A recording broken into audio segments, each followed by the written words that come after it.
Now, the Three Martini Lunch with Greg Corombos and Jim Geraghty. And welcome, everyone, to the Wednesday edition of the Three Martini Lunch, along with Jim Geraghty of National Review. I'm Greg Corombos of Radio America. We have good, bad, and crazy martinis for conservatives today. And Jim, let's begin with our good martini as we usually do.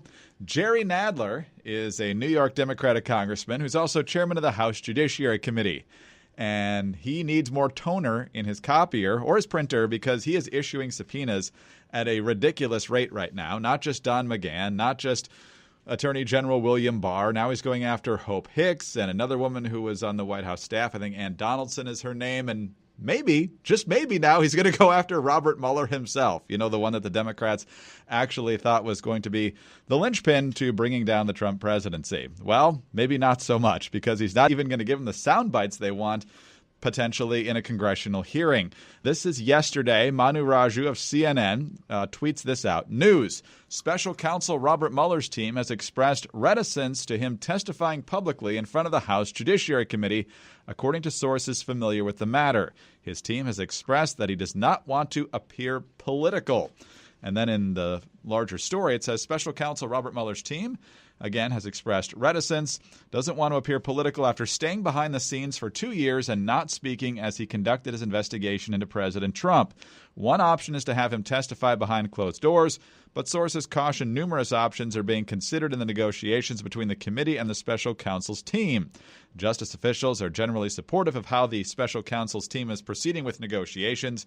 As Attorney General Barr told the Wall Street Journal last week, it's Bob's call whether he wants to testify. And Morrissey thinks going behind closed doors is still going to end up being political because whatever he says will get chopped up and leaked in a matter of minutes. And even if he goes and testifies on the Senate side where Republicans run the show, it's still going to turn into a circus. So, Jim, what do you make of Mueller pretty much not wanting anything to do with this, it seems? Yeah, this is a remarkably surprising development. When the report came out, I figured you'd get at some point some sort of hearing, some sort of moment where members of Congress, either in the House or Senate, would be asking Mueller questions and follow-ups and things like that. I also didn't think you'd hear too much from Mueller in personal testimony that was different from the report or was adding that much more significant to it. I think if it was significant, he would put it in there. And Mueller had a lengthier report. We've heard all the arguments about the redactions. But, my attitude is if you're Mueller and you're the special counsel and you've got something to say about the president's behavior, whether he broke the law or somehow other did something that approaches the kind of vague definition of high crimes and misdemeanors, you'd put it in the report. What are you waiting for the sequel? I mean, it's kind of, you'd figure it'd be in there. But nonetheless, I suspected also Democrats wanted to have it on video. They wanted to have I would use the Perry Mason moment, but Perry Mason was a defense attorney who kept getting his clients off. So some sort of the Law and Order moment, where Sam Waterston is up there and he shows the spectacular evidence that convinces people of the guilt indisputably. I'm looking over at CNN where Chris Cillizza says it's possible the whole he doesn't want to be political thing is simply cover for discomfort with answering some questions and becoming his way. Why didn't you offer a recommendation on obstruction of justice? If there was no precedent that a sitting president can't be indicted, would you have charged Trump? Do you think Attorney General Barr misled the public about your conclusions in his initial summary? And maybe that's it. But I think that the quickest and easiest way of looking at this, or kind of the simplest way, is to say Robert Mueller said what he had to say. And you can interpret that's part two of his report as a roadmap to impeachment, if you like. I think it says a great deal that Mueller did not use the I word in his report. He recognized that that's not his job. That's the job of Congress. And his job is to gather the evidence, lay it all out, just say what conclusions he's come to, and then leave it in the hands of Congress and let them decide. And my suspicion is that a lot of people in the Democrats would want to get Mueller saying some version of either, yes, I think this warrants impeachment, or yes, you should impeach the president, or Trump's got to go, or Democrats 2020. They would want to push him in that direction. And my suspicion is that Robert Mueller, being the old school guy that he is, believes this is not his role to get into this sort of thing. So maybe he's really going to insist upon this either being behind closed doors or perhaps not even testifying at all.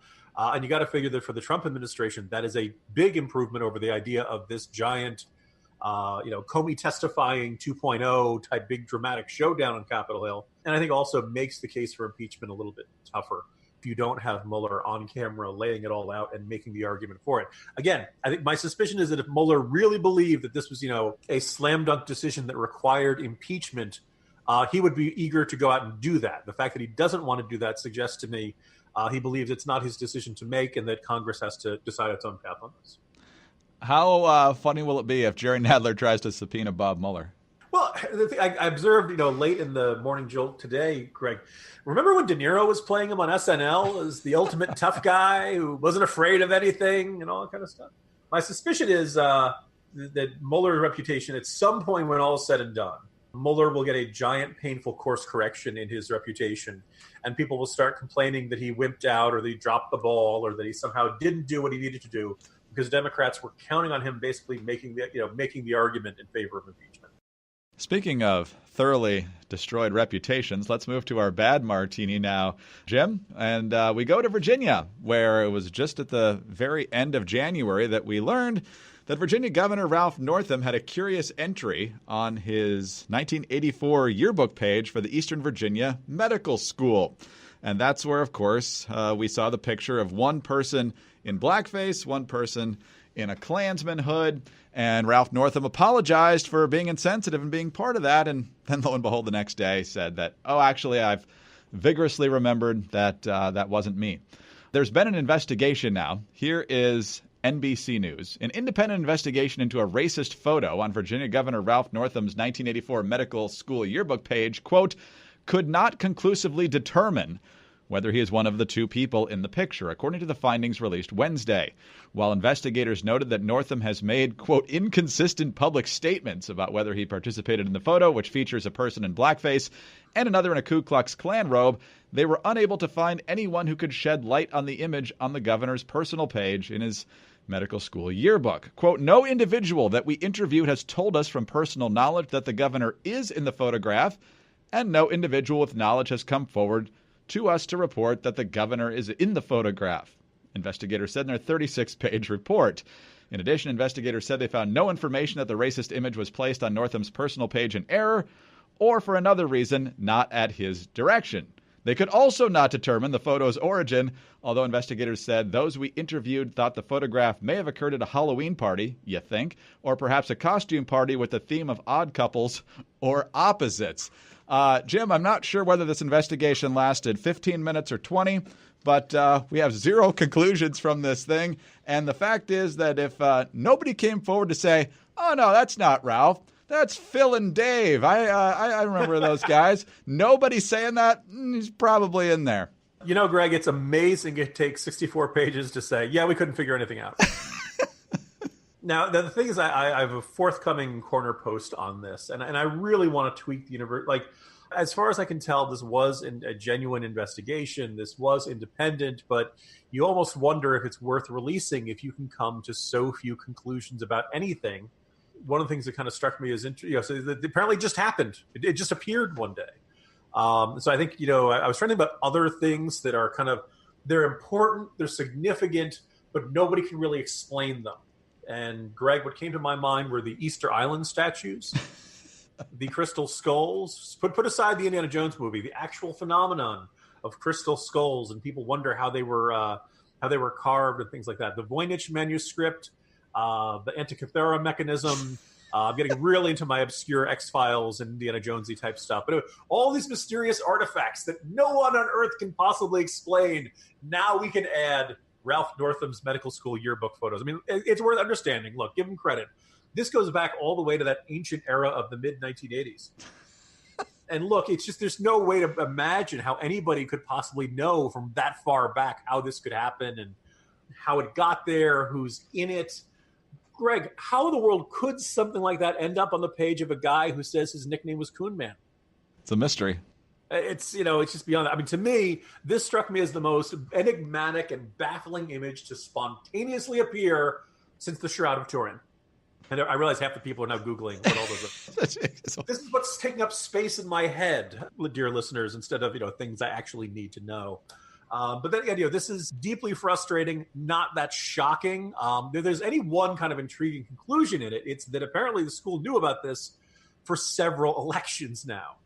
Two medical school presidents, including the current president, were told about the racist photo while Northam was running for office, and they chose to not make it public. So the lesson we can take from all this, Greg, the lesson is we all must stand up to racism. Unless it could jeopardize the election chances of an alumni, because in that case, you just pretend you didn't see it and ignore it and hope it goes away.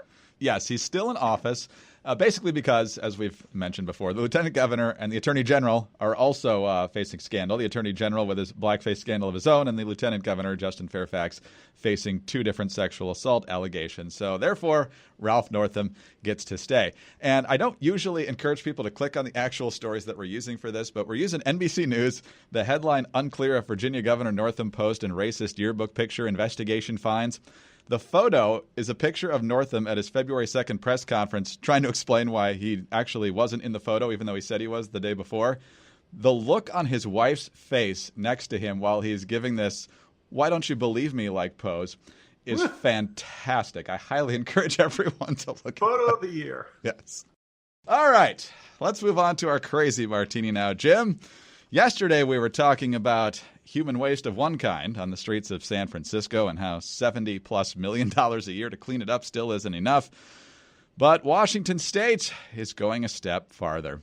CNN, Washington has become the first state in the nation to pass a law allowing composting as an alternative to burial or cremation of human remains. Governor Jay Inslee signed a bill Tuesday legalizing human composting, and the bill will go into effect in May next year. Currently in Washington, bodies can be either cremated or buried. The process of recomposition provides a third option that speeds up the process of turning dead bodies into soil, a practice colloquially known as human composting. The bill describes the process as a contained, accelerated conversion of human remains to soil. The way it works, according to Katrina Spades, CEO of Recompose, is, quote, "The body is covered in natural materials like straw or wood chips, and over the course of about 3 to 7 weeks, thanks to microbial activity, it breaks down into soil." So, Jim, to dust we shall return, I guess, or wood chips. I don't know, one or the other. Yeah, I got a response from one of our regular listeners. I think it was Tevi. He said, we should emphasize of yesterday's podcast, we were talking about human feces on the streets of San Francisco, not dog feces. Every neighborhood's got issues with, it's one guy who doesn't clean up after his dog. No, we're talking about people pooping in the streets in San Francisco. But suddenly that doesn't look so bad now that we've got soylent compost making its debut up in Seattle. Look, there are times where people say that there's kind of an anti-humanist attitude in some corners of the environmental movement. When you look at your fellow citizens and say, there's good fertilizer right there, that strikes me as just a little bit creepy. Yeah, just an odd. Also, out of all the topics you'd figure would come up in the 2020 presidential campaign cycle, human compost was not up there. That we're already going in some pretty bizarre directions, and it's not even June of 2019. Never mind 2020. I suppose I should give Inslee credit for finding a unique niche issue.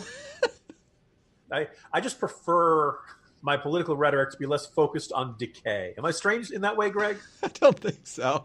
You've got so many different people on stage, and it's yet to be determined if Jay Inslee will be one of them. He hasn't hit anywhere close to the donor mark necessary to reach that first debate. But can't you just see him up there going, "And none of you people have even proposed legislation for human composting. I got it done." For a guy who's basing his whole campaign on climate change, well, here we go. Yeah, I was going to say, look, we've heard a lot of campaigns where the guy's running, but it's pretty obvious he's going nowhere. Nobody's excited. He's, down near the bottom of the poll. Sometimes you hear the expression "dead man walking," and I guess under the Inslee plan, we know what happens to that, huh, Greg? Last paragraph of the CNN story. Human composting supporter Leslie Christian told KIRO that it's an attractive option from an environmental perspective. She said a lot of people approve of the process, including her brother, who told her he wants his soil to be used to plant tomatoes. Jim, would you want those on your salad? I'm not sure I would. My brother put a little bit of himself into everything he made. The secret ingredient is people. Jim, see you tomorrow. See you tomorrow, Greg.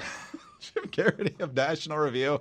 I'm Greg Corombos of Radio America. Thanks for being with us today. And tune in again Thursday for the next 3 Martini Lunch.